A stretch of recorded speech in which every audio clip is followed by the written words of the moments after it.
How are you holding up under the onslaught?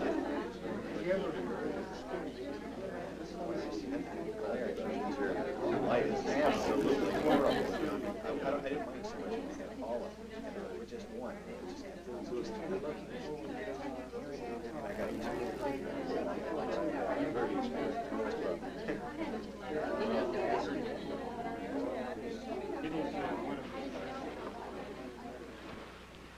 Ladies and gentlemen, it's really a pleasure to be able to welcome so many of you into my home. Not only those of you who actually are here, but also those of you who are here indirectly through the medium of motion picture film. Now, as you know, the title of this presentation is The Grand Design. But I should explain at the outset that the real subject behind this title is U.S. foreign policy. Now, I realize that there are some who might think that I was trying to be funny or sarcastic with that statement, because for a long time there's been a generally accepted view that our foreign policy has been so bungled and confused that it couldn't possibly have followed any design, much less a grand one. But, ladies and gentlemen, the purpose of this presentation is to show not only that there is a grand design, but that it has been the consistent, dominant force behind absolutely every major move by the United States in the foreign policy field since at least the end of World War II. This grand design has provided the motivation for all we have done in the past, and unless some basic changes are made, it will determine everything we shall do in the future. Now, regardless of one's opinion of this grand design, it's the outgrowth of a powerful and compelling argument, a profound statement of philosophy, and a deceptively attractive appeal to reason. And ladies and gentlemen, unless we are able to counter this argument and to offer a superior philosophy, we'll continue to be like putty in the hands of its advocates. So it's important, to say the least, for us to understand what the grand design is, to analyze it in order to discover its flaws, if any, and then to offer a superior alternative if we can. These three requirements, then, will constitute the general outline of the material and the ideas to be presented here. First, identification. Second, analysis. And third, solution. Now, to plunge right into the core of this challenge, what I'm going to do now is advocate the grand design just as though I really believed in it, which in all honesty, at one time I did. In fact, I'm going to teach it to you, just the way it was taught to me at the University of Michigan. Now, following the form of what we might call an extended syllogism, here is how the argument begins. 1, we are living in a new age. And of course, you can't hardly argue with that. We're always living in a new age. But nevertheless, we're reminded of that profound fact rather elaborately.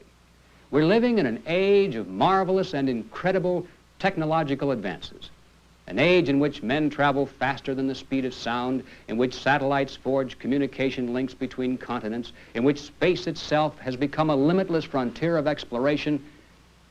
And then, at the end of the list of all these wondrous and productive scientific achievements, always we are reminded with ominous overtones that we also have something which is now called the bomb. End of step 1, ready now for step 2. By the way, everything up to this point not only is true, it's so obviously true that it's really not part of the argument at all. It's merely thrown in at the beginning as a kind of conditioner to get us nodding our heads in agreement in hopes that the habit will carry over into the next step, which is where the going gets tricky and where we need to be far more on our guard. The next step, then, the real premise of the grand design is this. If all-out war should develop today between major powers, both sides would lose. No one could come out ahead in that kind of a war. Everyone would lose. It wouldn't make any difference who the good guys were or who the bad guys were. It wouldn't make any difference who started it, or even if it were started by accident. Both sides would lose. All right, now having acknowledged the existence of the bomb, And having concluded that risking war is unthinkable in this modern age, we move now to step number 3, which is this.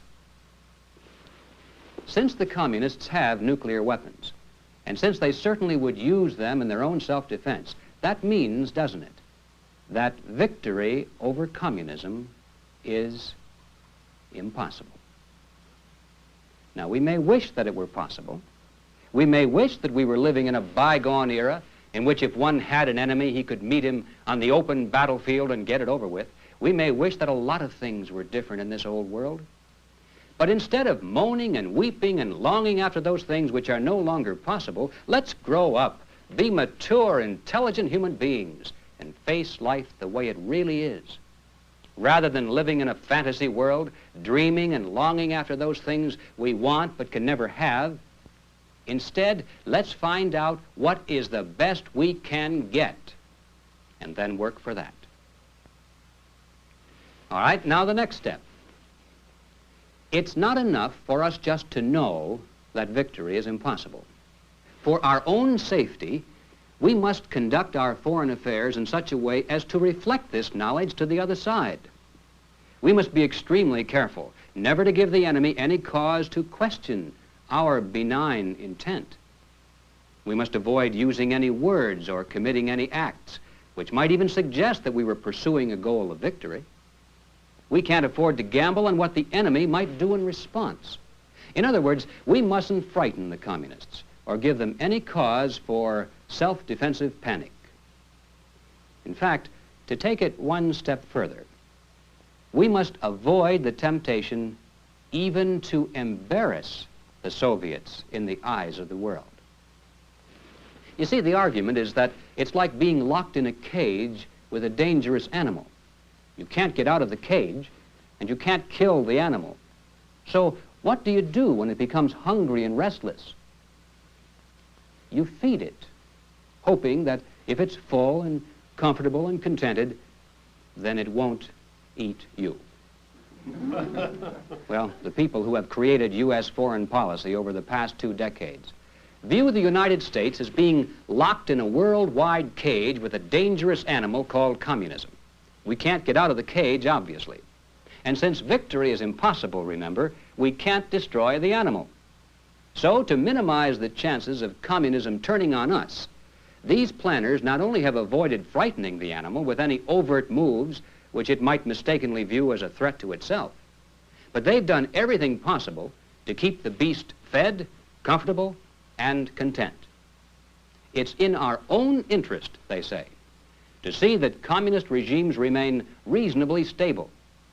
If they need wheat or other agricultural commodities, send it to them. If they need industrial know-how, invite their scientists and engineers to tour our factories so they can learn how best to produce. If they still can't manufacture the goods they need, then send our own people over there to build their plants and set up their production lines. If that doesn't work, then sell the products to them on easy credit terms and don't really expect to get paid.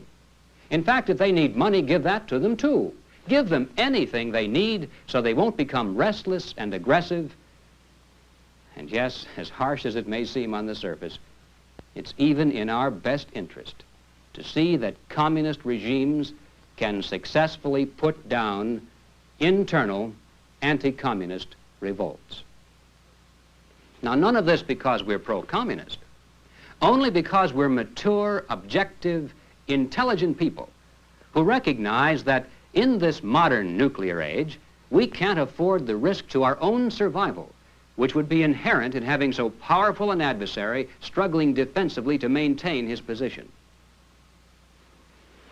All right, we're ready now for the final step in the grand design, which concerns itself with the question of realistic, attainable goals. What is the best we can hope to achieve in this new age with all of its complexities? How do we resolve this dilemma before we all go up in a mushroom cloud of nuclear dust? The answer that is offered to us is this. We should encourage the communist world gradually to move toward us, ideologically, politically, and economically, while at the same time we must be willing to move toward them ideologically, politically, and economically, to the point where, hopefully, in the not-too-distant future, we'll be able to merge our system with theirs, and of course with those of the rest of the world, to form some kind of a world brotherhood, a world union, a world government, to be exact, which by definition would hold a monopoly over all these weapons of mass destruction, and then nuclear war between nations finally would be impossible, for the simple reason that there no longer would be any nations, including our own. There would remain only a group of disarmed political subdivisions of an all-powerful world government. Of course, the grand designers scoff at the suggestion that such a concentration of power in one place might ideally be suited for a total consolidation of control into the hands of a small group of power-hungry world politicians. They particularly scoff at the possibility of this power falling into communist hands through the tactics used so successfully by their agents working within every other coalition government in which they've ever participated. We're assured that since this would be a world coalition government, for that reason the communists wouldn't try to seize power. They'd be content merely to share in it. Well, without going into that particular little fantasy, just for the sake of discussion, let's grant the point and assume that a world coalition government with the communists really would result in a merger of our systems rather than the domination of theirs over ours. What then? Well, first of all, we would have to be willing to give up certain things that we would rather retain, such as our sovereignty and our independence. In other words, we must be willing to abide by the political dictates of the majority of other nations. One man, one vote in a world democracy. We must merge our monetary system with those of other nations, eventually to form a world currency. We must willingly submit all international disputes to a world Supreme Court and abide by those decisions regardless of the outcome. And above all, we must turn over our most powerful weapons and even our armies to international control, so that the new world government will possess sufficient military might to compel the various political subdivisions by force, if necessary, to comply with the dictates of its laws and the decrees of its court. Now, to be sure, we'd prefer not to have to do any of these things, because obviously if we're going to merge with other countries, other cultures, other legal systems and political ideologies, we can't expect the whole world to adopt our way of doing things. It'll be a give and take situation in which we'll have to seek a common denominator, a middle ground between our way of life and the way things are done in other parts of the world. And of course, the result of such a compromise of systems predictably would have to be a mixture of the volatile dictatorships of Latin America, the tribal customs of newly emerging Africa, and the socialist regimes of Europe and Asia. Add to this concoction the necessity to absorb the doctrines and methods of communist regimes, and it's rather obvious that we're just going to have to give up certain cherished traditions and customs and learn to adjust to a way of life substantially different from that which we inherited. But it won't be so bad. We'll get used to it, and future generations won't know the difference. Besides, we really don't have any choice in the matter. It's that or the bomb. So let's get on with the job of putting an end to our own nationhood as it has been historically defined. Now, ladies and gentlemen, the men who have formulated this grand design consider themselves to be part of the intellectual elite. In other words, in their opinion, they're just a little smarter than the rest of us. They feel that the average American doesn't quite have the intelligence or the aptitude to understand the wisdom of their grand design. As a matter of fact, they're rather worried that if enough of the American people suddenly discovered what was really going on, they might get out of hand and insist on their leaders doing something silly, like winning for a change. And so in order to keep us contented at the polls and to prevent us from asking too many questions, sometimes it's necessary for them to put up a pretty good show of standing firm against the communists, to make some strong nationalistic statements now and then, and perhaps even to get us involved in some limited wars, which, although they're clearly not waged in any way to endanger the enemy or weaken his position, still, with the daily loss of American lives in a shooting war against communists, who would dare suggest that our foreign policy is soft on communism? And in this way, the grand designers are confident that the American people will remain satisfied that their leaders are really standing firm and doing all that is humanly possible. But in reality, ladies and gentlemen, they're merely buying time.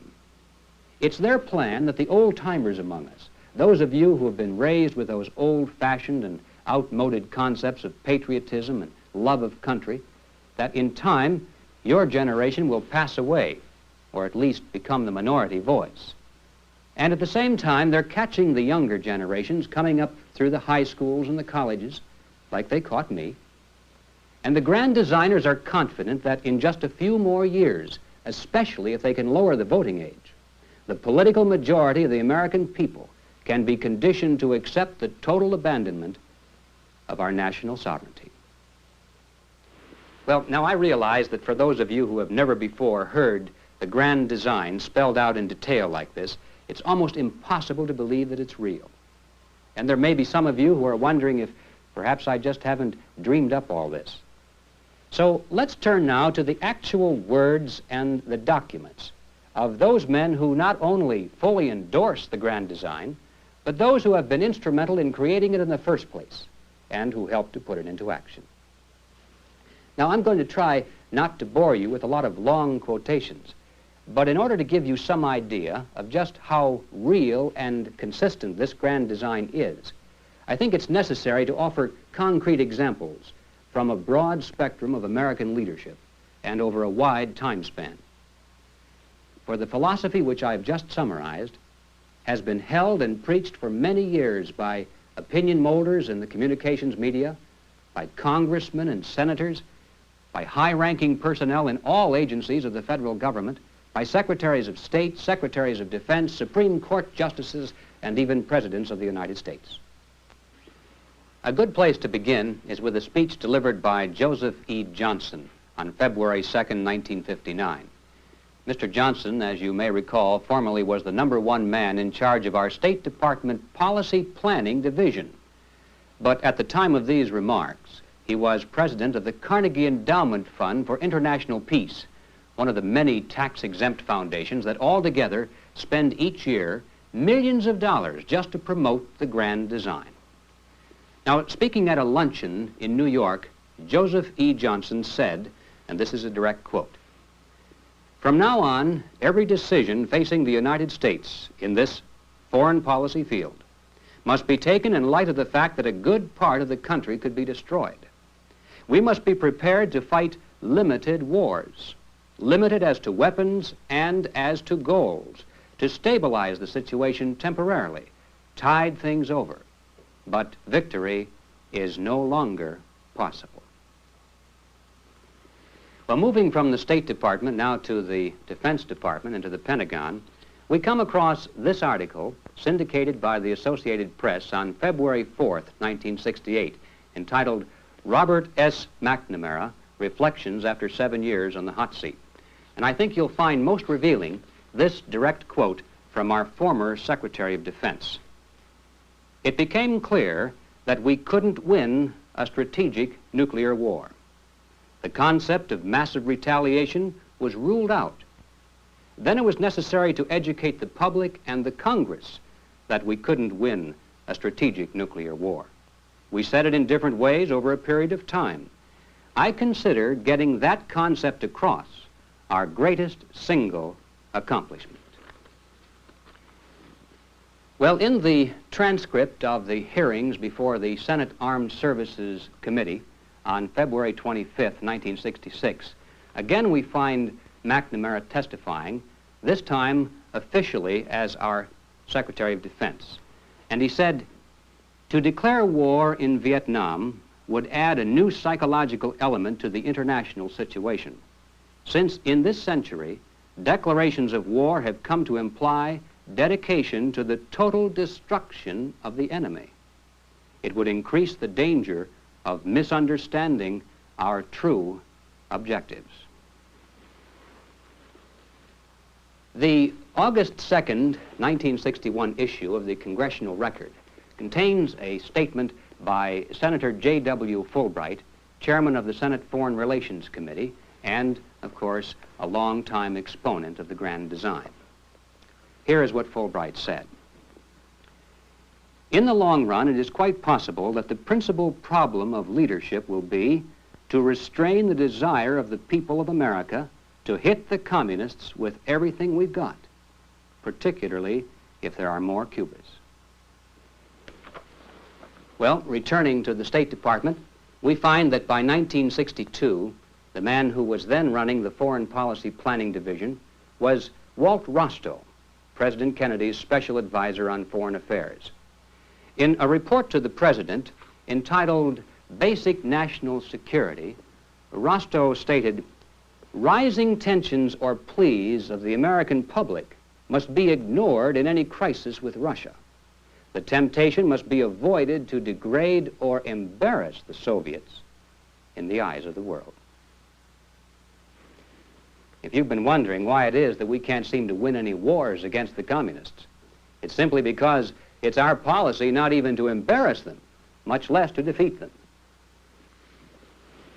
In 1963, the United States Arms Control and Disarmament Agency financed a report by the Peace Research Institute, published in April of that year. And here is what our tax dollars produced. Whether we admit it to ourselves or not, we benefit enormously from the capability of the Soviet police system to keep law and order over the 200 million Russians and the many additional millions in the satellite states. The breakup of the Russian Communist Empire today would doubtless be conducive to freedom, but would be a good deal more catastrophic for world order. In other words, ladies and gentlemen, according to the grand design, supposedly it's in our own self-interest for the Soviet police state to remain intact, to remain stable, and to maintain its death grip over the captive nations. Well, that kind of reasoning leads us next to the pages of one of the most influential newspapers in the world, the New York Times. On August 16, 1961, the Times ran this editorial: "We must seek to discourage anti-communist revolts in order to avert bloodshed and war. We must, under our principles, live with evil, even if by so doing we help to stabilize tottering communist regimes and perhaps even expose citadels of freedom to slow death by strangulation." Is that shocking? Well, if you accept the premise of the grand design, it shouldn't be. It's then merely the cold and objective appraisal of our limited alternatives in this nuclear age. Well, let's bring this philosophy now to its ultimate conclusion and see what the world planners have to say about the future role of American sovereignty. Returning again to the words of Senator Fulbright, we find this most revealing book by him entitled Old Myths and New Realities. And bear in mind that this was written by the chairman of the Senate Foreign Relations Committee, one of the most influential legislative committees in Washington. Now, on page 25, Senator Fulbright has this to say: "The problem for American policy is not in defining what we would like. It is rather how to live with the best we can get." And then on page 87, he continues, "The concept of national sovereignty has become in our time a principle of international anarchy. Our survival in this century may well turn out to depend upon whether we succeed in transferring at least some small part of our feelings of loyalty and responsibility from the sovereign nation to some larger political community." And then again he repeats back here on page 108, just so that no one misunderstands what he's trying to say. "The sovereign nation can no longer serve as the ultimate unit of personal loyalty, and responsibility. Well, I think it's pretty obvious that many of our leaders in Washington long ago have transferred substantial portions of their personal loyalty and responsibility from the sovereign nation of the United States to the larger political community called the United Nations. In their own minds, it's likely that they consider themselves to be citizens of the world first and citizens of the United States second. In any decision where the interests of America are in direct conflict with those of the larger political community, you can be sure that America will wind up on the short end. Our former Secretary of State, John Foster Dulles, in a lecture at Ohio Wesleyan University entitled "Toward World Unity," phrased it this way: "What I initially propose involves an organization dedicated to the general welfare, the peace and order of mankind, and the assuming of an allegiance to this goal superior to that of any national allegiance." Well, returning again to the words of Walt Rostow, our former chief of the State Department Policy Planning Division, we find an unusually open and frank summary of the objectives of the grand design spelled out in his book, "The United States in the World Arena," which incidentally was subsidized by the CIA. Way back here on page 549, Rostow says, "It is a legitimate American national objective to see removed from all nations, including the United States, the right to use substantial military force to pursue their own interests. Since this residual right is the root of national sovereignty, it is therefore an American interest to see an end to nationhood as it has been historically defined." Well, Justice of the Supreme Court William Douglas wrote an essay entitled "The Rule of Law in World Affairs," published in 1961 by the Center for the Study of Democratic Institutions, which in turn, of course, is financed by another of those tax-exempt foundations, the Fund for the Republic. On page 32, Douglas wrote, "There is no reason for us to get tangled up in legalisms that march inexorably to the conclusion that total and complete sovereignty must be retained. For we now know that when that claim is pressed by all nations, everyone faces extinction in a nuclear holocaust." Well, that's a pretty precise summary of the grand design. In just 2 sentences, we're told that it's either world government or the bomb. Take your choice. By the way, the general theme and purpose of that pamphlet was to generate public support for increasing the power and prestige of the UN World Court, and also to lend support to a drive at that time for the repeal of the Connolly Amendment. Now, without getting too involved in this, I should explain that when the Senate ratified the UN statute of the International Court of Justice and agreed to commit the United States to accept the final decisions of the UN World Court, it was generally understood that the court would never meddle into our purely domestic affairs. But there were some who feared that in time, the World Supreme Court would begin to find legalistic ways to declare that what we think is strictly our own business and no one else's is, in a larger sense, also the concern of mankind. So, to prevent the World Supreme Court from extending its jurisdiction into our local affairs, the same way in which the federal Supreme Court has gradually assumed jurisdiction over what was once considered to be the local affairs of our own states, the Senate voted for an amendment to the statute proposed by Senator Tom Connolly. This amendment still stands and simply says that what is or is not a domestic affair of the United States will be determined by the United States, not by other nations or by the World Court itself. And so it's understandable why the grand designers have felt the need to generate greater public support for the International World Court and to repeal the Connolly Amendment.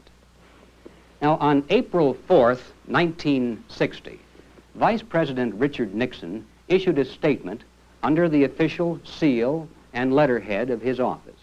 And this statement read in part as follows: many well-intentioned people have raised the basic question, why have an international court in the first place? The answer, putting it in its simplest and bluntest terms, is that even nations that are friends are bound to have disputes. If those disputes are not settled by negotiation, the only alternative left is to settle them either by force or by law. At a time when the use of force means unleashing nuclear weapons which would destroy civilization, all sensible people agree that we must find some alternative to force for settling international disputes. Now that's really an incredible statement, because in passing we should keep in mind that law also is force. If the courts don't have the police and the armies to back up their decisions with force if necessary, then there's no law. Law is force, legalized. And so, with this reality in mind, Mr. Nixon's statement continues. There are some today who believe that the prospect of the use of atomic weapons to settle international disputes is so terrible that we should set up a new all-powerful world organization which would have jurisdiction over disputes between nations. I disagree with this approach. I believe that rather than setting up a new international institution, we have to begin to use the one we already have. And then Vice President Nixon continues in his statement and concludes with strong assurances that we have nothing to fear and much to gain by repealing the Connolly Amendment. The international institution we already have, of course, is the United Nations. Most Americans good-heartedly accept the UN as a kind of farcical debating society. But I can assure you that the grand designers have other thoughts and plans. The May 1964 issue of the official UN Monthly Chronicle contains these glimpses into the future through the eyes of Secretary General U Thant. If we are to make the next step toward world authority and then onward to world government, it will be by the growth in authority and prestige of the United Nations and the International Court. Some form of regulatory international machinery of government, in the true sense of the word, is required. Such an authority cannot merely consist in a paper constitution and must be based in a certain degree of power. Well, a certain degree of power doesn't sound very menacing, but just how much power would it take to make the vision of a world government come true? Well, obviously, it would take whatever amount is required to be superior to that of any political subdivision beneath it. It would have to be so powerful that no nation could be able to challenge it without risking nuclear annihilation at the hands of the UN Army. But of course, if that happened, no one could possibly object, because it wouldn't be called an act of war. It would be a peacekeeping maneuver by a peacekeeping force, and the mushroom cloud would rise from a peacekeeping bomb. Now, I know this must sound fantastic to some of you, so let's get back to the record. In 1961, the State Department published Document 7277, a booklet entitled Freedom from War, and the subtitle explains what it really is: the United States Program for General and Complete Disarmament in a Peaceful World. Now, this was our proposal submitted to the General Assembly of the United Nations for disarming and transferring to the UN complete control over our atomic weapons, our missiles, and our national Army, Navy, and Air Force as well. Everything except what we might need for a limited internal police function. Now, after 18 pages of detailed proposals, we finally discover in plain language the ultimate goal of our disarmament program. And this, ladies and gentlemen, is a direct quote. Disarmament would proceed to a point where no state would have the military power to challenge the progressively strengthened UN peace force. Well, of course, 1961 was a long time ago, and it's true that State Department publication 7277 is no longer our official position on disarmament. It was replaced by this one, Arms Control and Disarmament Agency publication number 4, General Series 3, and as you can see, it's entitled Blueprint for the Peace Race. On page 33, we find the new position. The parties to the treaty would progressively strengthen the United Nations Peace Force established in Stage 2 until it had sufficient armed forces and armaments so that no state could challenge it. And so it has gone year after year, revision after revision. The basic objective of our disarmament proposals has been and is today the objective of the grand design, the creation of a true world government with sufficient military force to compel all nations, including our own, to obey. The January-February issue of Vista magazine, published by the United Nations Association, featured an exclusive interview with former President Eisenhower dealing with exactly this subject. The reporter, Mary Kersey Harvey, a senior editor of McCall's magazine, wanted to get the President's reaction to a proposal by Grenville Clark which would establish a permanent UN World Army. After outlining the Clark proposal for President Eisenhower, here is what Miss Harvey reported. The President studied the above plan quickly and, as I had expected, caught the ball and began to run with it. You'd have, he began to plan out loud, world marshals comparable to our U.S. marshals backed by armed forces. Non-compliance with UN law, and you send in the UN forces. He orchestrated this point at some length. And, too, he hammered away, the UN needs nuclear power. He bore down hard on the word nuclear. Take this example, he hurried on. You have two countries in a border argument. The UN orders the matter to be taken to the International Court. One or both of the disputants refuses to submit to compulsory arbitration. The UN, which by now has in its possession a fleet of submarines armed with nuclear warheads deployed around the world, orders one of the submarines to proceed to the area.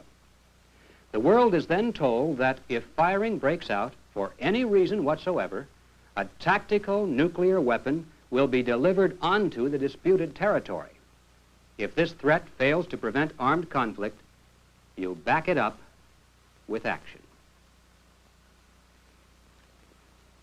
And that, ladies and gentlemen, is the grand design for preventing nuclear war. Well, that's all the quotations and exhibits that time permits, which is in a way unfortunate because the examples I've used so far have been slightly top-heavy with Republicans. If I had more time, I could balance it out and then get everybody mad at me. But seriously, ladies and gentlemen, it's just as easy to find the sentiments expressed here within the top ranks of one major party as it is the other. The grand design has absolutely nothing to do with partisan politics. These men aren't nearly as much Republicans or Democrats as they are world politicians. They've got bigger things to occupy their minds than mere party labels. To them, partisan politics is only a game to amuse the masses who crave the showmanship of big national conventions, the excitement of partisan campaigns, and the satisfaction of casting a vote in the illusion that somehow they're really helping to decide the important issues of the day. But with precious few exceptions. For the past 2 decades, the American voter has had to make his choice between Grand Designer A and Grand Designer B. It's always a source of amazement to me when I hear someone criticize our leaders for being confused in the area of foreign policy, of reversing their position, of bungling the job and not having any long-range goals. These men are not bungling the job. They're acting in accordance with a definite, well-thought-out plan, and they've been executing that plan with brilliant precision. We may or may not like the plan, but let's not kid ourselves into thinking that there isn't any. Now, I, for one, don't like the plan, and you may wonder why not. As you recall, earlier I said that when I was first exposed to the grand design, it seemed like a compelling argument. After all, each of these steps do seem to progress logically, one to the other.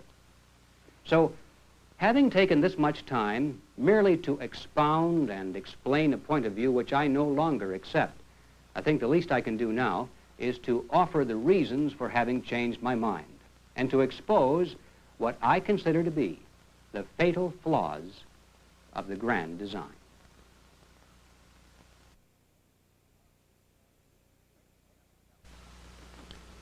Ladies and gentlemen, there are at least two major fallacies that need to be understood if we're to overcome the arguments of containment, coexistence, accommodation, and ultimate merger with world communism. First of all, the premise behind these arguments is wrong.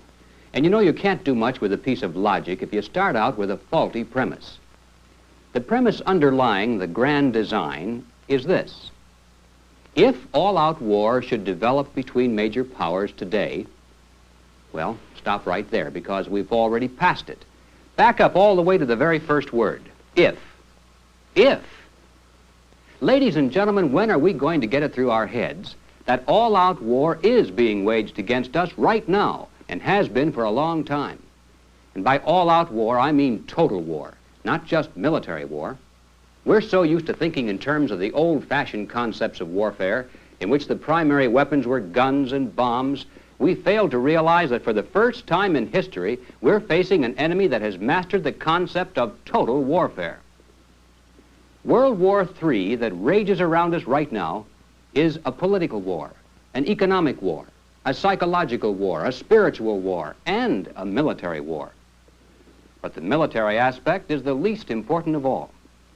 The only way that military strategy plays a role in the communist blueprint is in the form of guerrilla tactics, aimed at creating internal chaos and anarchy, to create the kind of conditions conducive for the quick seizure of power centers by a small group of organized and well-trained revolutionaries.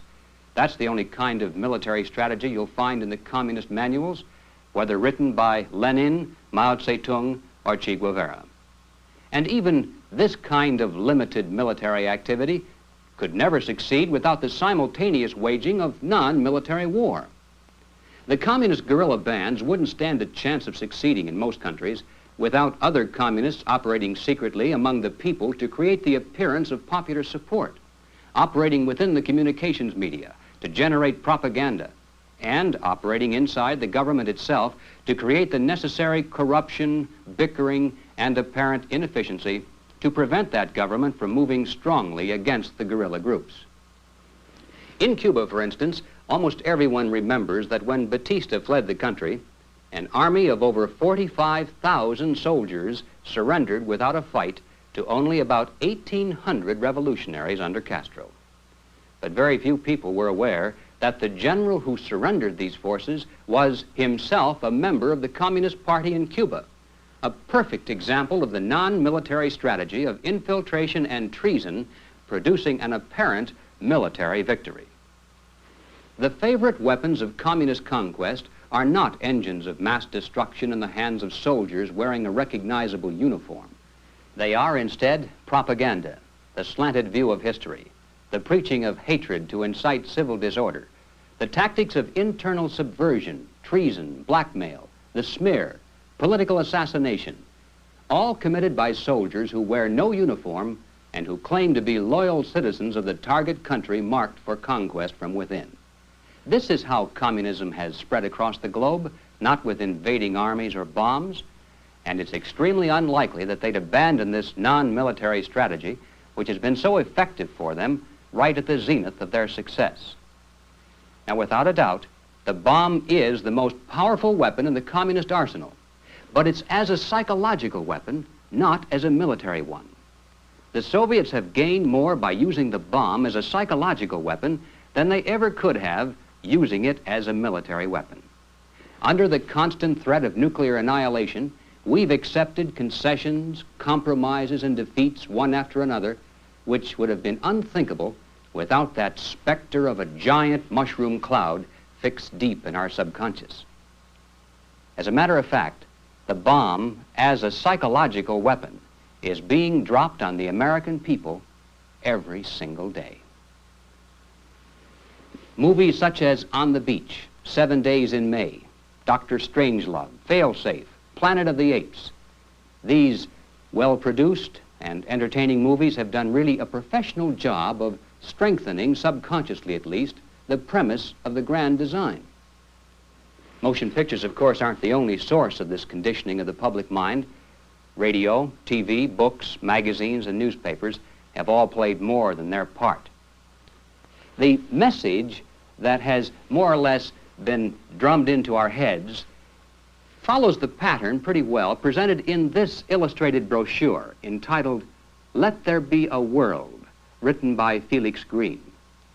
Green is well known in ultra-leftist circles as an importer of propaganda film from Red China, and for his lectures and motion pictures extolling the virtues of life under communism in Asia. And by the way, I picked this up not too long ago at the Communist Bookstore in Los Angeles, the Progressive Bookshop it's called. Every once in a while I browse around in there just to find out what the progressives and the intellectuals are reading nowadays. And this is a classic example. Page after page of beautifully reproduced photographs, all depicting in minute detail the horrors of nuclear war and the beauties of disarmament and peace. Just take a look at a few of these. And naturally, just for openers, we see here in the beginning the fireball and the mushroom cloud. Then the charred bodies at Hiroshima and Nagasaki. Grim reminders of the pain and the suffering of any war, but particularly of nuclear war. And then, for those of us with weak imaginations, we're shown what could happen to our cities. According to this map, if one of the super bombs were dropped on Manhattan Island, we could cross off everything clear out to Bridgeport, Connecticut, and fallout would take care of the rest, probably clear to California. And speaking of fallout, they have a special section here just for the ladies. Preserved in jars of formaldehyde, these are the grotesque remains after autopsy of tiny infants, stillborn and deformed, supposedly as a result of radioactive fallout. Now, what woman can look at these, or what man for that matter, without some kind of a lasting emotional reaction against even the mere thought of risking nuclear war? Well, here, rather graphically presented, is what at least is supposedly the only way that we can prevent this from happening to us. Disarmament, of course. And finally, back here at the very end, the appeal to the heartstrings. Let there be a world. It's really quite well done, I think. You have to give these people credit for knowing how to merchandise an idea. By the way, these are generally the same people who like to label anti-communists as being fright peddlers. Well, with regard to this particular book, I'm not saying that these pictures are phony or that the devastating effects of nuclear war have been exaggerated to the public for propaganda purposes, although there's now a great deal of evidence to support both of these contentions. But that's not the point. The point is that the motion picture producers, the TV commentators, and the publishers who are so creative in their ability to convey to us all the horrors of death under a nuclear bomb, for some reason never get around to portraying the fact that there are other horrible ways to die. We're shown the mushroom cloud, but not the mass graves or the torture devices that exist behind the iron and bamboo curtains. We're shown the charred bodies at Hiroshima and Nagasaki, but not the emaciated bodies of the living dead in Soviet concentration camps, or the mutilated corpses of innocent civilians hacked to pieces by communist terrorists in one country after another. It's not that there aren't pictures like this, it's just that we're seldom allowed to see them, or be reminded of them through the accepted channels of mass communication. Now, here are just two examples out of many that could be offered. Two documents that have been readily available for a long time. They contain material which almost has been totally denied to the American people.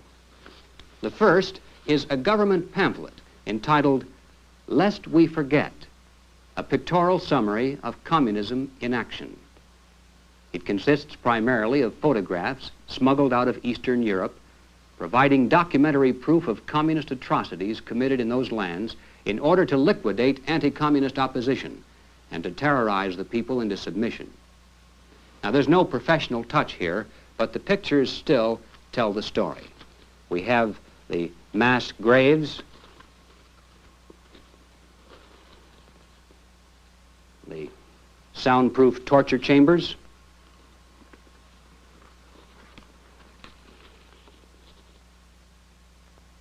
and the, well, I guess you'd say they would be the pitiful victims of a deliberate program of mass starvation. You know, it's actually hard to believe that these children, even down to age 2, were starved in this fashion in communist forced labor camps. Well, now the other example is this pamphlet entitled On the Morning of March 15th, and it consists of photographs and factual descriptions of the results of a communist terrorist raid in northern Angola on the morning of March 15, 1961.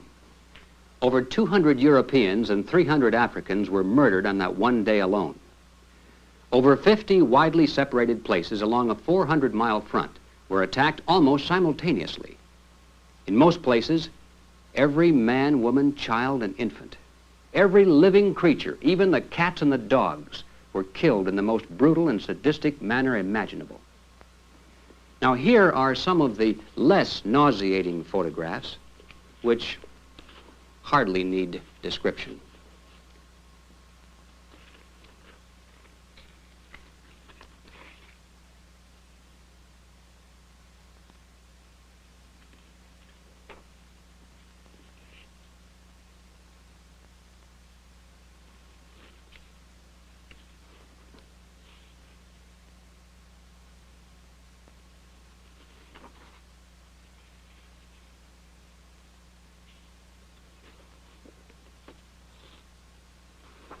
You know, seeing that picture of the infant in the bassinet reminds me of one account which, forgive me, ladies, I must read, even though it sickens me to do so.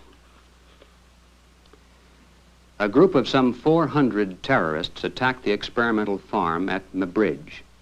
One of the few survivors of this attack, Manuel Lourenco Alves, relates what happened. The assault began at 6 in the morning, and all the houses on the farm, whether they belonged to Europeans, Africans, or mulattoes, were attacked simultaneously. The women were dragged out of their houses together with their children. In front of the mothers, the terrorists then proceeded to cut off the legs and arms of the children, and then started to play a grotesque game of football with the twitching bodies. The women and girls were then led away, stripped, raped, and cut up.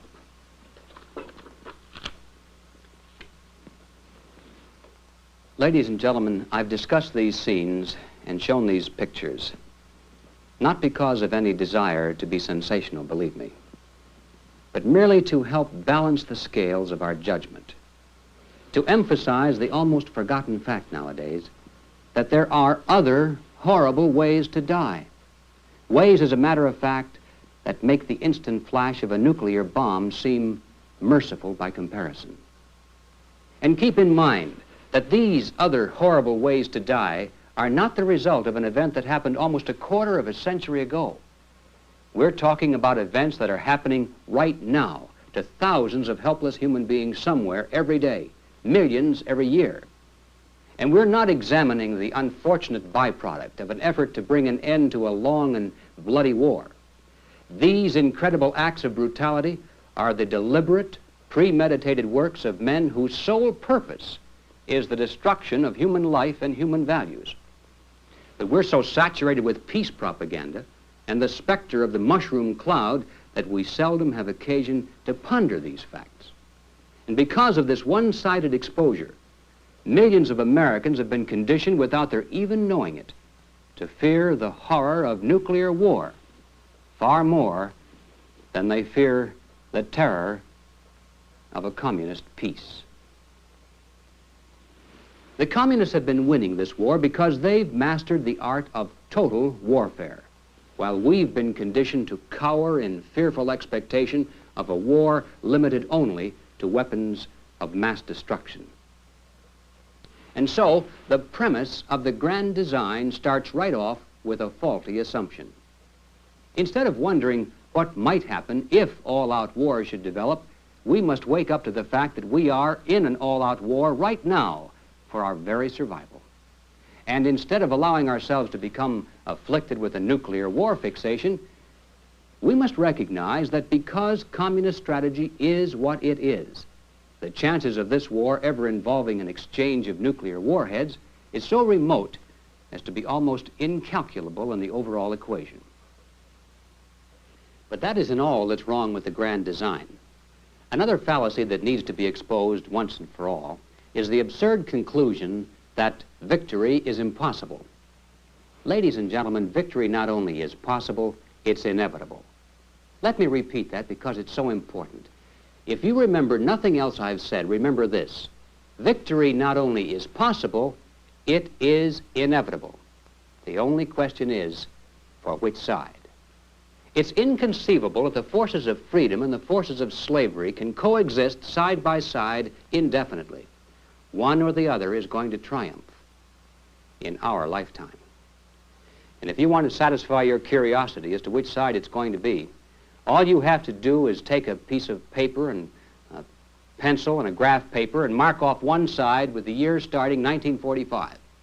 On the other side, using whatever measure you wish, mark the relative level of prestige, power, and influence of the United States and of world communism.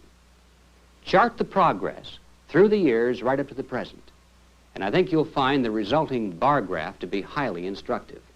With hardly any deviation in the line, the power of world communism has been moving steadily upward, while that of the United States has been moving and sinking from one new depth to another. Take a ruler, then, and project both of these lines into the future, and you can see in very graphic form that unless there are some drastic changes in U.S. foreign policy, a policy that's been followed consistently by all administrations and both political parties since 1945, we are going to lose. It's as simple as that. Now, don't misunderstand me. I'm not a prophet of doom. I'm not saying that we're going to lose. I'm saying only that in order for us to have any chance to win, we must first wake up to the reality of that grand design that is U.S. foreign policy, and then we must set about to change it. And that, of course, leads us to the third and final question: change it to what? Now, ladies and gentlemen, you'd better hang on tight for this next part, because I know from experience that the ground ahead gets pretty rough in places. Some of you are going to be shocked, and the rest probably scared right out of your wits, because I'm going to propose my own grand design. I call it the grand design for victory, and it's not for the faint-hearted. Step one in my grand design for victory is the premise that we must be captains of our own ship. We must restore our military, economic, and political independence from the strangling entanglements of that budding world government called the United Nations. Instead of phasing out our best weapons, we should phase out all disarmament programs and those who propose them. As we should have learned at Pearl Harbor, disarmed and militarily unprepared nations are far more apt to become involved in war than those fully prepared to strike back. The best way to preserve the peace is to be prepared for war. And the best way to end the arms race is to move so far out in front that it ceases even to be a race. Now, instead of seeking ways to water down our principles and our traditions to the point where they can be accepted and merged with those of the majority of the world, we should be striving actually to improve and upgrade our American way of life even beyond present standards, and then let the rest of the world follow our example if they so wish. With regard to world communism, we must face up to the reality that whether we admit it or not, and whether we like it or not, we are now engaged in World War III, a total war in which the stakes are nothing less than our lives and our freedoms. And in this war, our goal must not be containment of or coexistence with communism. It must be victory over communism in order for us even to survive. It's not that we want it that way. It's just that we have no other choice. Now, before you nod in agreement with this goal of victory over communism, let me clarify just what that means. I'm not thinking in terms of those empty phrases and platitudes that so often fall from the lips of politicians. When I say victory over communism, I mean exactly that. Wherever the communists choose to advance by overt military force, whether that force manifests itself in the form of a Berlin blockade or a Vietnam guerrilla war of so-called national liberation, no matter what form it takes, it must be destroyed immediately by superior military force. And notice I didn't say checkmated, I said destroyed. International crime not only must be stopped, it must be punished. Now, of course, the question that rushes to mind at this point is, what about the danger of escalation? Ladies and gentlemen, the total objective of military warfare, once it breaks out, is to escalate it as rapidly as possible to beyond the endurance of the enemy so he'll quit fighting. Without escalation, the slaughter continues on and on with no end in sight, and in fact no goal worthy of the sacrifice. Come to the table, we say to the communist thugs. We mean you no harm. All we ask is that you stop killing people for a while, long enough for us to hold a conference to see if we can't negotiate something to you that you want. I wonder how many of you would be willing to give your lives for that. And yet, that is the goal for which we've asked over 1 million Americans in uniform to be willing to die if necessary. And I don't think it's worth a single drop of American blood. When you put a young man in uniform and ask him to face an enemy in mortal combat, you'd better give that boy every chance in the world to win so he can come home. And that, ladies and gentlemen, means escalation. In Southeast Asia, instead of fighting the communist forces on the ground in an exchange of manpower, we should have followed General MacArthur's proposal to take the war directly to the nerve centers of the enemy's home base using our superior air power. Fighting on the ground, man for man, against the limitless population reserves of communist Asia is just about the only way the United States possibly could lose a war. Destroy from the air the sources of supplies and leadership. Then the guerrilla fighting on the ground would soon wither to no more than a local police problem.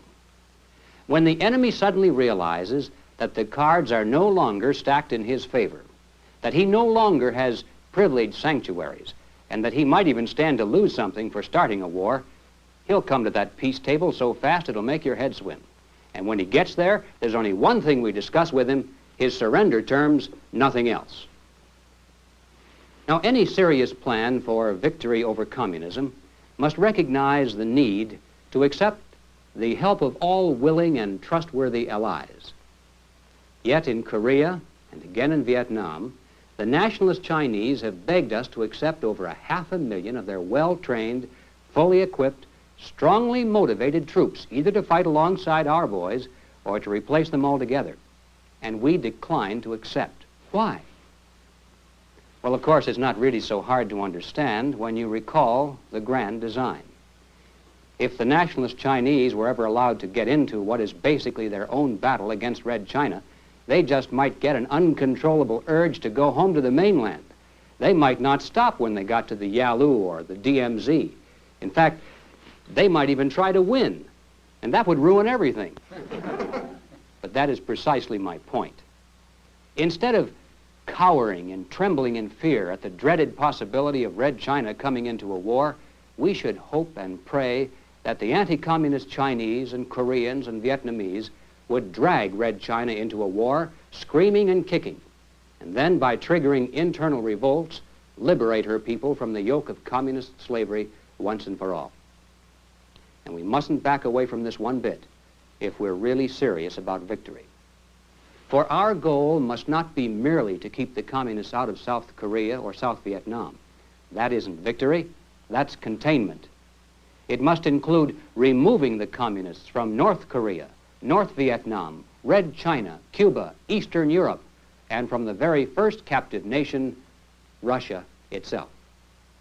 Just as we could not rest in World War II until every last vestige of Nazism was stamped out everywhere, for 10 times that reason, we can never hope today to have peace or security until every last communist regime is removed from the face of the earth. It's not that we want it that way. It's just that we have no other choice. Now, ladies and gentlemen, if this sounds risky, it's because it is. Let's not kid ourselves. The proposal I have just outlined is very risky business. The only thing more risky is the grand design we are now following. For if we continue on that course, we have no odds at all for our survival. Now, this doesn't mean that we have to invade all these countries with soldiers. And it certainly doesn't mean that we should go around dropping the bomb on everybody. And if you're thinking that this is what my proposal implies, then that's a pretty good indication that you're still thinking in terms of old-fashioned warfare. Now, it's true that occasionally, whenever the conditions seem ripe, the communists do resort to brute force and semi-military tactics to advance their cause. When this happens, then the contest clearly must be won with military means. But because of the very nature of communist strategy, these hotspots never have and never will be more than diversionary tactics to implement the larger strategy in the total war, which is predominantly non-military. Just as we are losing this war through non-military means, if we ever hope to win it, we'll have to do so through exactly those same non-military means. Let me give you a few quick examples of how this can be achieved.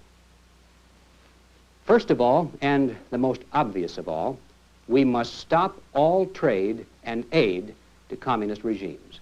Let these so-called socialist paradises try to exist on their own unproductive and bureaucracy-bound systems for a change without being able to run to Uncle Sugar every time they're in trouble and see how long they'd last. I don't think that they'd last 2 years. Now, secondly, I propose that we recognize all communist regimes. Recognize them, that is, for what they are, our mortal enemies. And if we do that, then we withdraw diplomatic recognition from them, no longer invite their leaders to dine in the White House, and we send their espionage agents posing as diplomats packing from our shores.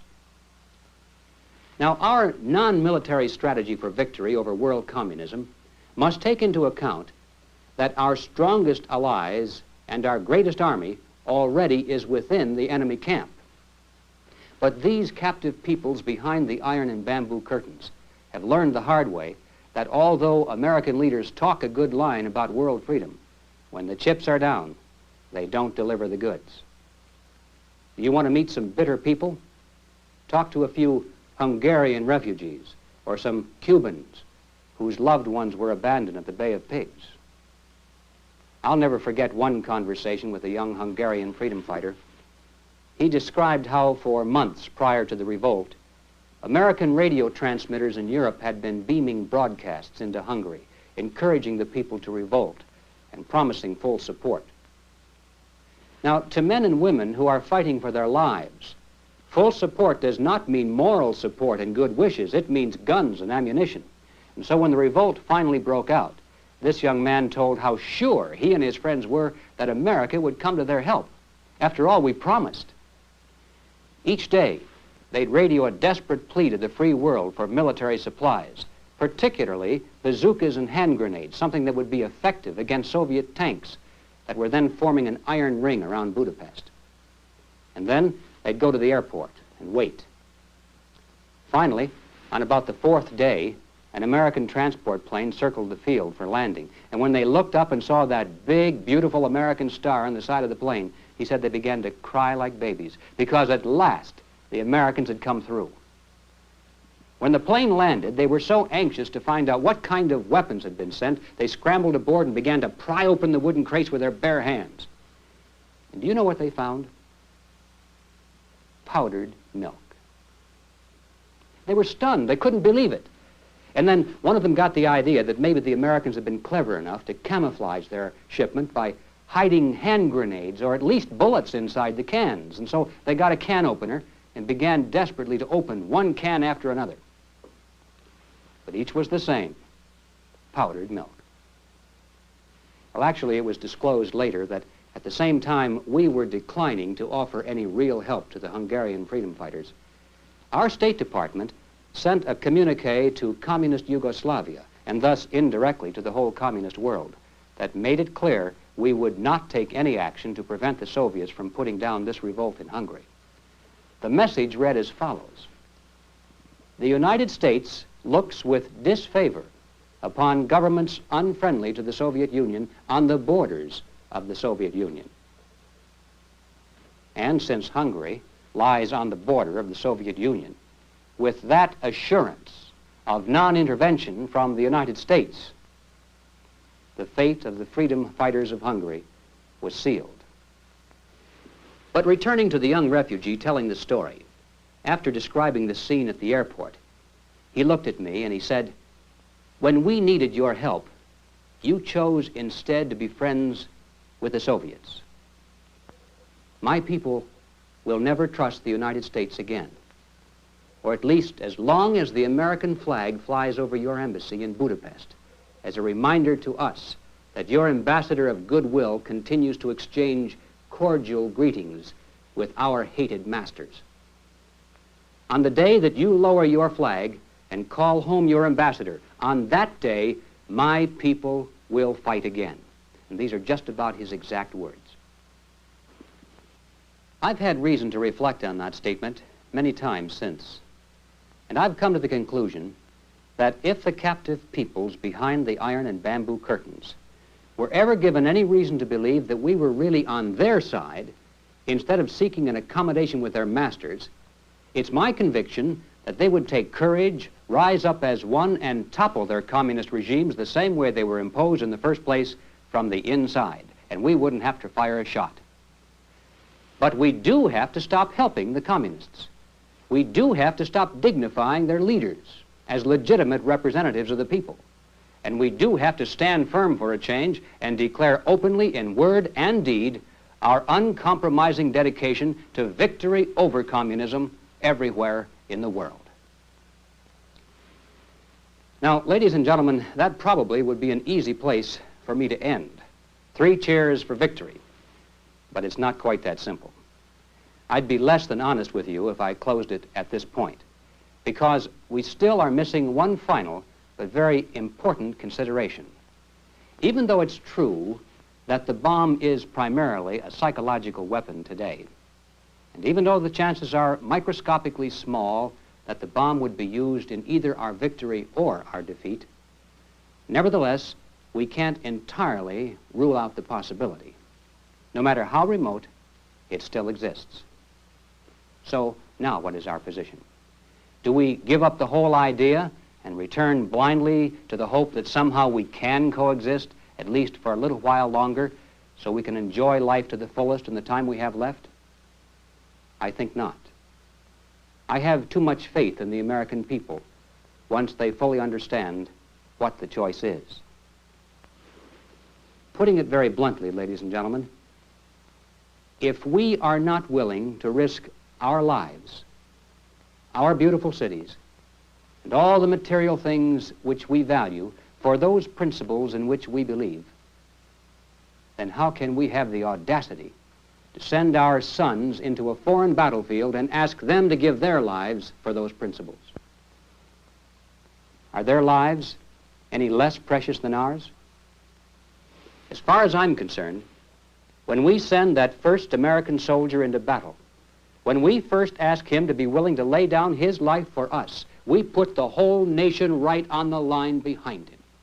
And if we are not willing to do this, then this is no longer the home of the brave, nor much longer the land of the free. Well, these are the heavy thoughts I leave with you.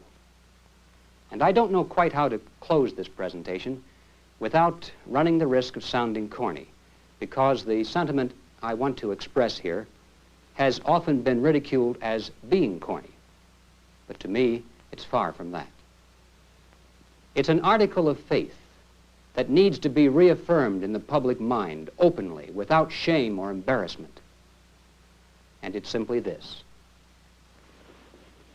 As Americans today, we are truly a privileged people in a privileged land.